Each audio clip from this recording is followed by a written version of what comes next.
Motorcycle নিয়ে আমার খারাপ কাজ করছে। বলে নিয়ে দুর্ভাবে ধর্ষণ করছে। ভিডিও করে একবার ভয় লাগাইছে যে তুই যদি আমার প্রস্তাবে রাজি না হস তাহলে তোর ভিডিও ছাড়িয়ে দেব।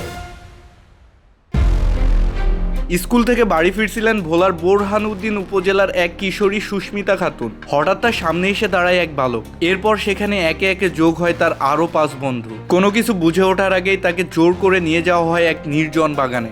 এরপর পালাক্রমে তাকে করা হয় ধর্ষণ এবং পুরা ভিডিও ধারণ করা হয় মোবাইলে। স্কুলে গেছিল ওরে স্কুল থেকে কত থেকে ধরে নিয়ে গেছিল 500 মিল্লা। এখানেই শেষ নয়, সেই ভিডিও সামাজিক মাধ্যমে ছড়িয়ে দেওয়ার ভয় দেখিয়ে পরবর্তীতে ওই কিশোরীকে একাধিকবার ধর্ষণ করা হয়।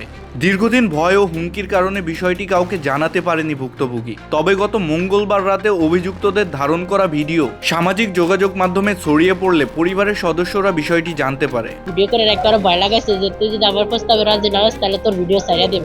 কালকে রাত্রে ফেসবুকে ভিডিও ছাড়িয়ে দিচ্ছিল। ঘটনা জানাজানির পর ভুক্তভোগীর বড় ভাই বাদী হয়ে নারী ও শিশু নির্যাতন দমন আইনে 5 কিশোরের বিরুদ্ধে বোরহানউদ্দিন থানায় মামলা দায়ের করেন। অভিযোগ পাওয়ার পরপরই অভিযান শুরু করে পুলিশ। গভীর রাতে অভিযান চালিয়ে অভিযুক্তদের 3 জনকে গ্রেফতার করা হয়। বর্তমানে ভুক্তভোগী কিশোরী ভোলার জেনারেল হাসপাতালে চিকিৎসাধীন রয়েছেন। এরপর জিয়াদ ইমন আরো মোট মিল্লা 5 জনে ধর্ষণ করছে। আমরা এটা বিচার চাই। ঘটনাটি সামাজিক যোগাযোগ মাধ্যমে ছড়িয়ে পড়ার পর নেটিজনদের মধ্যে ব্যাপক ক্ষোভের সৃষ্টি হয়েছে। অনেকের দাবি শুধু গ্রেফতার নয়, এই ধরনের অপরাধীদের দ্রুত বিচার নিশ্চিত করাই এখন সবথেকে বড় চ্যালেঞ্জ।